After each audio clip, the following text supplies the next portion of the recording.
फाटकात सपन बघत हे.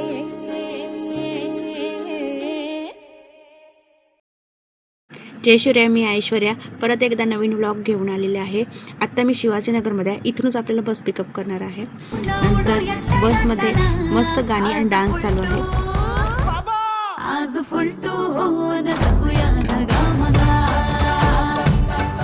हा ट्रेक रतनवाडी बेस विलेजपासून सुरू होतो. बेस्ट असा व्ह्यू.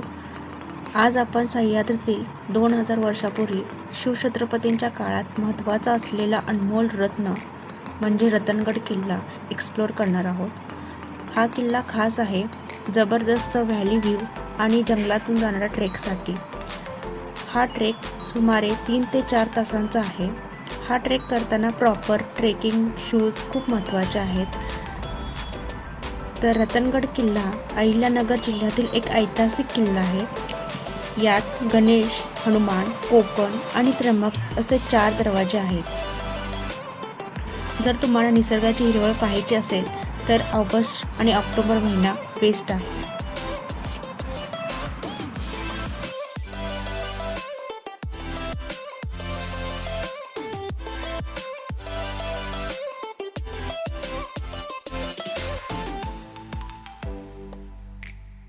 रतनगडला यायचे असेल तर इगतपुरी हे सर्वात जवळचे रेल्वे स्टेशन आहे. तिथून रतनगडवाडी हे 56 किलोमीटर आहे. किल्ल्यावर जाण्यासाठी 1-2 लोखंडी शिड्या आहेत आणि सह्याद्रीत असणारे हे माकड खूप आहेत. त्यानंतर हा सह्याद्रीचा मस्त असा व्ह्यू.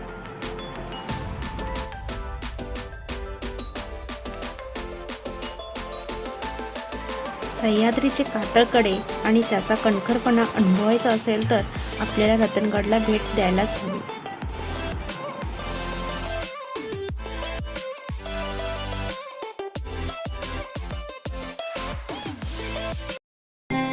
एक बाकी एकाकी, एक अंत एकांत, एक अडके एकात, एक एकटा जगात.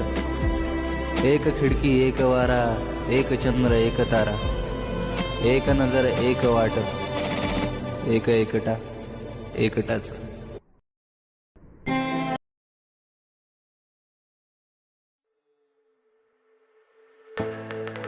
त्यानंतर इथे वरती आल्यावर आपल्याला पाण्याचं टाकं दिसतं. हे पाणी प्रवरा नदीचा उगमस्थान आहे. इकडला तर येऊच नाही कारण खूप गर्दी असते. तर वरती गेल्यावरती आपल्याला एक मुख्य आकर्षण म्हणजे नेड. नेड म्हणजे नैसर्गिकरित्या तयार झालेला होळ.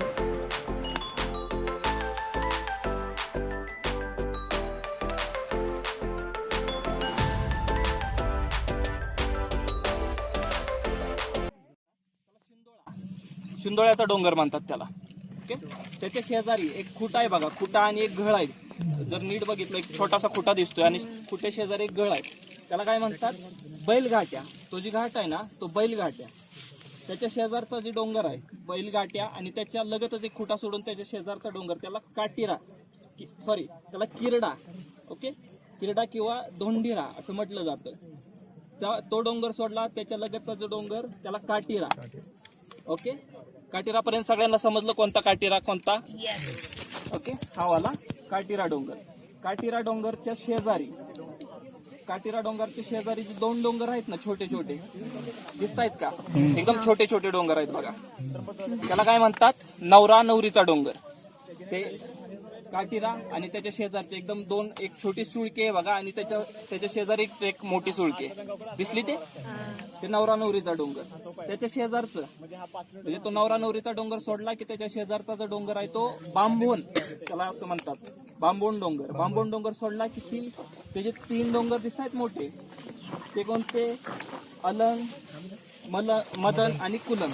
ओके, त्यातला एमकेचा रेंज ट्रॅक म्हणतो ना तो हा समोरचे इकडचे 3 डोंगर. किल्ले एकदम मोठा आहे ना तो अलंग आहे, त्याच्या शेजारी मदन आहे आणि एकदम कोपऱ्यात जो आहे तो कुलन आहे. हा वाला ना? इकडे या एकदम शेवटला शेवटची रेंज.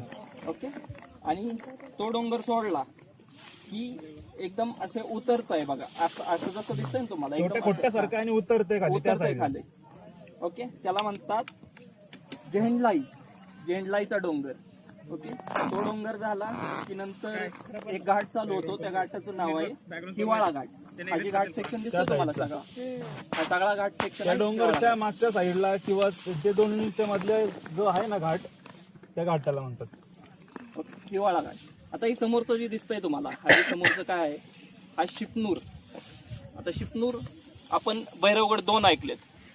ओके, तर शिपनूर वरतीच एक छोटासा एक डोंगर आहे, त्यातच एक कॉप आहे, पण ते काय क्लाइम्बिंगसाठी वापरला जात नाही, त्या साईडला आहे. हा शिपनूरचा परिसर. हे जे धरण दिसतंय तुम्हाला, हे सगळं धरण आहे घाटघर धरण.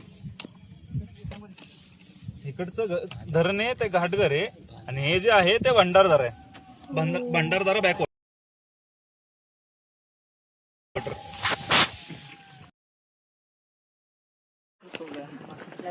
इकडं नाही चढताना, आता उतरताना दिसेल बघा. सध्या आपण आलो आहोत रतनवाडी गावातील अमृतेश्वर मंदिरात. हे मंदिर साधारण 1200 वर्ष जुने असून अप्रतिम दगडी कलाकसर येथे पाहायला मिळते. सुंदर शिल्पकला आणि इतिहासाने भरलेले वातावरण. ऊन खात असलेल्या पावलांचा सारा शीण नाहीसा होतो. मंदिरातील शिवलिंगला नेहमी थंडगार स्वच्छ पाणी असते. असं म्हणतात, मंदिर समुद्र मंथनाच्या 14 रत्नातून झालेल्या कथा ऐकवतात आणि प्रवरा नदीच्या उगमस्थळी हे अमृतेश्वर.